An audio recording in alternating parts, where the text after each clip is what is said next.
미국 금융시장의 투자자들은 도널드 트럼프 전 대통령의 관세 정책이 이제 인플레이션, 물가 상승 현상을 심화할 가능성에 대해 대비하기 시작한 것으로 이렇게 알려졌는데요. 이제 골드만삭스는 이제 지난주 보고서에서 트럼프 전 대통령이 당선이 되면 인플레이션 문제가 커질 수 있다고 전망하고 금 매수를 권유했다고 하는데요. 골드만삭스는 관세 등 지정학적 충격, 그리고 연준의 독립성 약화, 그리고 미국의 부채 공포 등으로 인해 인플레이션이 강화할 위험에 대응할 방안으로 자기들은 이제 금을 보고 있다 이렇게 말했다고 해요. 현재 이제 미국 이코노미스트 사이에서 트럼프 대통령의 재선이 바이든보다 앞서고 있음에 따라 미국 월가에서도 트럼프 당선 시 이렇게 바뀔 정책과 이제 그에 따른 경제 여파 분석을 더 중심으로 이렇게 다루고 있다고 하는데, 트럼프 전 대통령은 현재 보편적으로 10% 관세, 그리고 중국산 수입품 60% 관세 카드를 공약으로 이렇게 내세우고 있다고 합니다. 이제 이렇게 될 경우 수입품들에 대한 가격 증가가 인플레이션을 더 증가시키고, 결국 이런 가격 상승은 소비자들에게 전가될 것으로 보이는데, 이제 안 그래도 현재 물가가 3%대에서 이제 더 이상 내려오지 않고 있고, 거기다 이제 현재 미국 사람들이 느끼는 체감 물가는 3%보다 지금 현재 훨씬 더 높다고 하는데, 여기다가 관세들까지 이렇게 올리면 일단 물품들에 대한 비용은 더 올라갔으면 올라갔지 내려가지 않을 것으로 이렇게 보이는데요. 또한 트럼프 전 대통령은 이제 기본적으로 연준 통제권을 강화해야 한다는 생각을 갖고 있다고 합니다. 그래서 이제 지난 월스트리트 저널의 단독 보도에 따르면 트럼프는 이미 연준의 정치적 독립성을 무너뜨릴 청사진을 작성했다라고 이렇게 하는데, 그러니까 연준을 장악하기 위해서 그가 마련한 몇몇 방안 중에는 대통령에게 연준 의장을 해고할 이런 권한을 부여하거나 대통령이 직접 금리 결정에 개입하는 안이 이렇게 포함이 돼 있다고 해요. 그래서 실제 예전 연준 의장이었던 이제 현재 미국 재무부 장관 앨런의 경우는 거의 이분은 도널드 트럼프를 이제 경멸하죠. 둘이 되게 싫어하고, 그리고 현재 파월 의장도 트럼프를 좀 싫어하고 있고요. 이런 발언을 계속 트럼프가 하면 누가 어떤 연준 의장이 좋아하겠어요, 솔직히?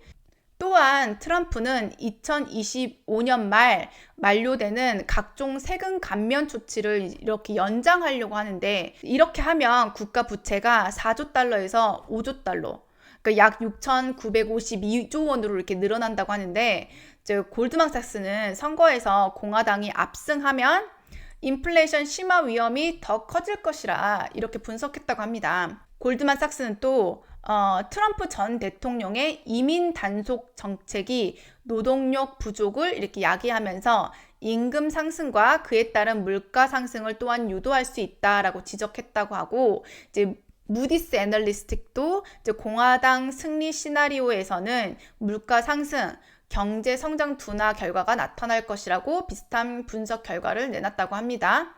또한 옥스퍼드 이코노믹스는 지난달 트럼프 전 대통령의 관세 정책 등이 물가 상승률을 2026년과 2027년에 0.5%에서 1%포인트 더 높아질 것으로 이렇게 전망을 하면서, 이러한 트럼프플레이션이 발생하면 연준이 금리 인하를 보류하거나 오히려 더 올릴 수도 있다 이렇게 말했다고 해요. 근데 만약에 연준이 물가 상승 때문에 금리를 더 올리게 되면 이제 트럼프 전 대통령이 이렇게 막 붕괴하면서 이제 제롬 파월 연준 의장을 2026년 임기 종료 전에 이렇게 딱 잘라버릴 수 있다 이렇게 말했다고 합니다.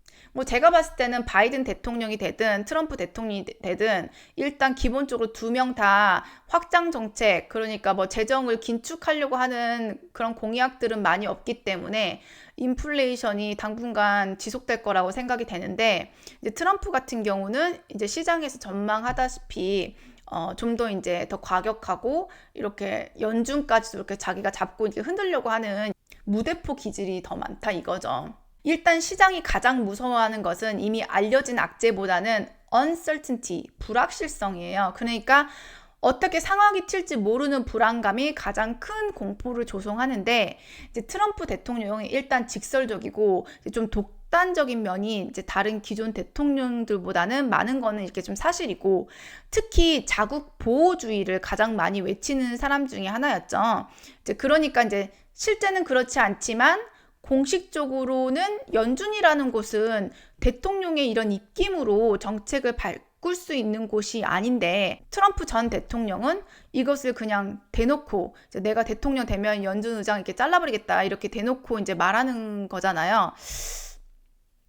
그래서 이렇게 트럼프를 경멸하는 사람 중 하나인 제닛 옐렌 미국 현재 재무부 장관은 지난주에 이제 트럼프 전 대통령의 관세 정책이 소비자와 기업에 부담을 줄 것이라고 경고했다고 하는데, 이제 이런 옐렌 장관은 트럼프 전 대통령의 관세 정책은 소비자들이 구입하는 모든 수입품 가격을 광범위하게 이렇게 높이고 수입 부품에 의존하는 미국 기업들의 해가 될 것이다, 이렇게 말했다고 해요.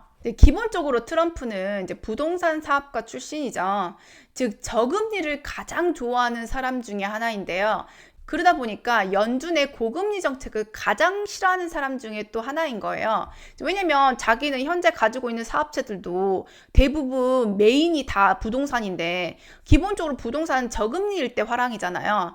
그러니까 이제 연준 의장 막 잘라버린다 이런 말도 이제 서슴없이 더 하는 것 같아요. 어쨌든 현재 시장 월가에서는 트럼프가 다시 미국 대통령이 될 확률이 높은 것으로 이제 이렇게 좀 예상을 하면서 이에 대한 시나리오를 짜고 있는 분위기이고, 또 인플레이션이 지속될 것으로 예상이 되고 있는 만큼 이제 골드만삭스 같은 경우도 이제 금에 대한 투자를 늘려라 이렇게 말하고 있는 것 같은데, 어쨌든 이제 실물 자산이나 아니면 이제 물가 연동 자산을 이제 포트폴리오에 좀 더 넣어서 인플레이션에 대해서 대비하는 것이 현재로서는 유리한 전략으로 이렇게 보이는 것 같습니다.